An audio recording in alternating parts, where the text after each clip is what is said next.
Halo semua, mari berkenalan dengan Pidi. Kabupaten ini tumbuh dari sejarah besar Kerajaan Pedir yang dulunya menjadi pusat perniagaan penting di kawasan Selat Malaka.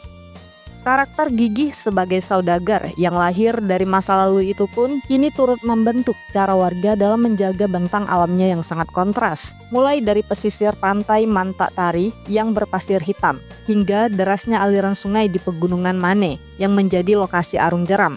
Kekayaan alam yang melimpah ini ternyata juga menyelinap masuk ke dalam tradisi dapur mereka, di mana tangan-tangan terampil warga secara turun-temurun mengolah buah melinjo menjadi emping.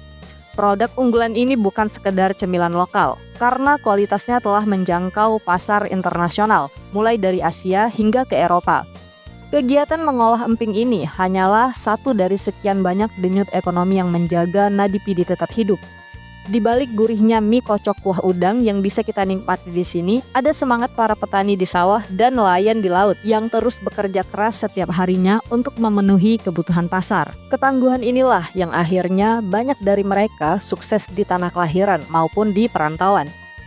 Di Pidi, setiap jengkal tanah dan setiap rasa kulinernya adalah penghormatan terhadap sejarah dan kerja keras yang tak pernah padam.